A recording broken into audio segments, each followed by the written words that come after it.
good? It's your boy Sam Ant here with viral hip hop news. Okay, so just when we think the dust is clear and we're all finished with the August 26th mega fight between Floyd Money Mayweather and Conor McGregor, here comes some new news, and it comes in the form of brain trauma. Now, we all seen that Conor McGregor had some issue with the referee stopping the fight in the 10th round, saying that he would have liked to fall on the ground like a warrior, take a warrior's defeat, but it seems like the referee may have saved his life. Here's what's coming out now. Conor McGregor suffered mild traumatic brain injury in the TKO, or KO, I'd call it a KO, loss versus Floyd Mayweather. Here's what's coming out. Now, despite a valiant effort and a valiant performance against Floyd Money Mayweather, widely recognized as one of the best of all time, UFC champ, light heavyweight champion Conor McGregor was unable to shock the world in his fight versus Mayweather last week, August 26th in Las Vegas, Nevada. The fight, like I said, was stopped in the 10th round, no technical knockout. You can call it a technical knockout if you want. I call it a knockout, whether you're on your feet, on the ground, doesn't matter to me. Your ass was out. Lights out. You were knocked out. But following the boxing match, Hall of Fame referee Robert Byrd came under fire, like we all seen, for what appeared to be a premature stoppage. Likely because of wobbly McGregor, despite taking heavy damage, was still on his feet when the bout was called. But McGregor's assessment to the finish, when he attributed to fatigue after nearly 30 minutes of boxing, may be a little incorrect. That's according to former ringside physician Dara O'Carroll, MD, who praised Byrd for putting the brain before the brawn. Now here's what Dr. O'Carroll said on his post on Tonic. I'll put it up on the screen. You can read with me right now. Byrd's calculation to call a stoppage was likely not based on signs of fatigue, but rather signs of traumatic brain injury. Ataxia or dizziness and loss of balance is one of the hallmarks of concussion, a type of mild traumatic brain injury. Fatigue may cause sluggish and slow movements, but does not cause the imbalance and poor coordination exhibited by Mr. McGregor in the 10th round. Being wobbly in the setting of pugilistic trauma will always be treated as the result of head trauma and not as fatigue. To let the fighter continue on would be grossly negligent. Now, like I said, we all seen McGregor's post-fight interview. Now, he wasn't cocky, he wasn't running his mouth, he wasn't talking shit, he was gracious in defeat.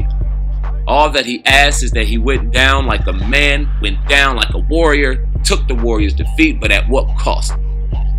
Now, the discussion of CTE has slowly started to get in the just bleed culture of cage fighting. We all know that CTE has been run rampant through the NFL, you know what I mean? And as it should be, CTE is something, I don't know if the term necessarily endears to be serious, but I definitely know brain injury, brain trauma, and life being lost can be attained to head injury caused by football throughout the years. There's no doubt about it. So it's obviously being a call to action within boxing and UFC now, but no one's really getting hurt, so it's fine. I mean, you had a couple deaths in boxing, nothing really in UFC, so I guess you know how we are. We're under the no harm, no foul kind of mantra kind of thing. Okay.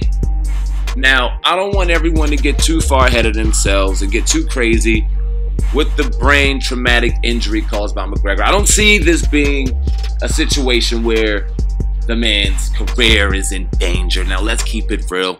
This is merely a case of a concussion. And in the case of a concussion, ladies and gentlemen, I am at the license to talk a little shit. Now, all pre-fight, McGregor, now he was gracious in defeat, but all pre-fight, he talked so much shit, saying that Mayweather was a bitch, Mayweather couldn't hit, Mayweather's hands were soft, they were brittle, as do a lot of Mayweather's fighters pre-fight. And a lot of post-fight, they talk a lot of shit. But during the fight, there is no doubt that this man lays hands on people. I think we can dispel the notion that his hands are brittle, his hands are soft, he doesn't hit hard. Here comes another fighter who was hurt, who was knocked out, and who was put to sleep by 50-0, arguably one of the greatest of all time, Floyd Money Mayweather. Y'all go down to that description box right now, subscribe to the hottest and fastest rising channel on YouTube today, Viral Hip Hop News.